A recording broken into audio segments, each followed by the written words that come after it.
He led him to 20 second-half points.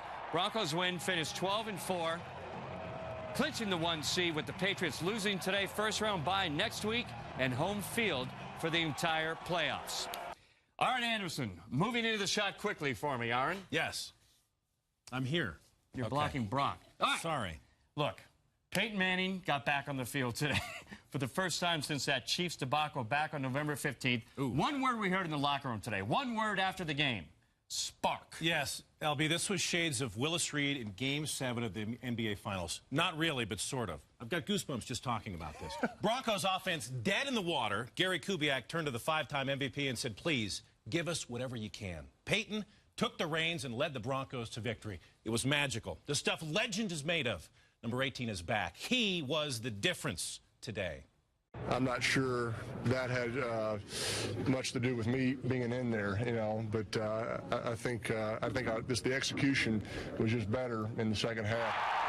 Peyton Manning refused to take credit, but this game changed the moment he stepped on the field. Oh, it was awesome. You know, it just felt like there's a different atmosphere when he stepped on. You know, as soon as he stepped on the field, the crowd went, you know, nuts. Did you write a better script? I mean, here comes Peyton Manning off the bench, and this team just explodes.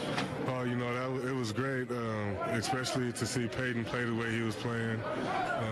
The audibles he was making were, you know, all audibles that, you know, he should have made. So he's very in tune to the game, and we just knew that things were going to be good. It was just meant for him to come in and fill it right now. You know, Brock did a great job filling in for him, man. He played his heart out. Peyton been doing it for a long time. He came in right when he needed to and made the plays he needed to make for us to get his W. The Broncos clinched the division and home field advantage with number 18 under center.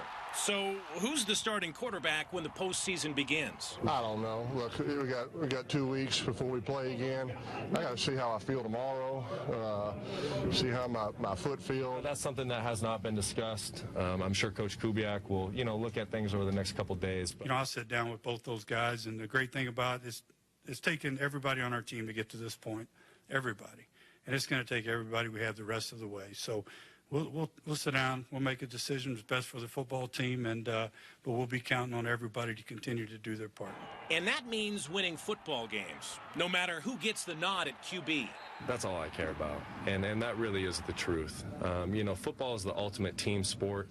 It takes an entire team to win, and I think we showed that today. So, you know, as long as this football team's winning games, shoot, I don't care who plays quarterback. And we've reached a big point in this season where we needed a boost, and, you know, here we are. So I just think we continue to find a way, or trying to find a way as an organization and a football team to be successful. And, you know, I don't know what it's going to take 2 weeks from now or 3 weeks from now, but we got to go find a way again. It's never about one guy, it's about the team, and no man is bigger than the team. And we got one goal and one goal only, and that's to bring a Super Bowl to the city of Denver, and everybody's in, no matter who the guy is.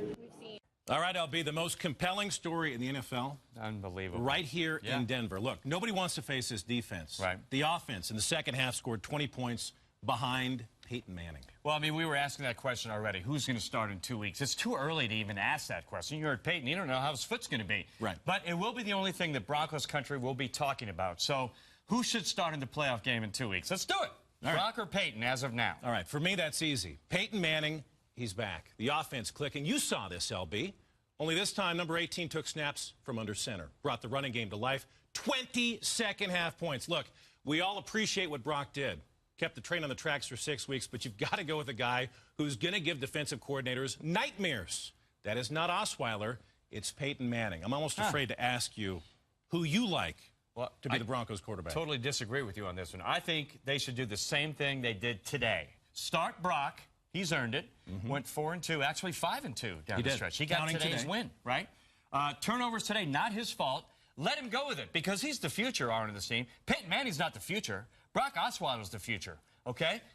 If Brock struggles again, 18 runs on, standing ovation, and Peyton saves the day. Same script as today, all right? But you mentioned it. The defense ranked number 1 in total D, 1 in sacks, 1 in passing yards allowed, top 4 in every category. Right. That's what will win the game for him. That's going to win the Super Bowl, not Brock or Peyton. All right, hold on a second. We can get a little bit more into this later, but quick question. What QB can win the Super Bowl? You think Brock Osweiler can bring that home?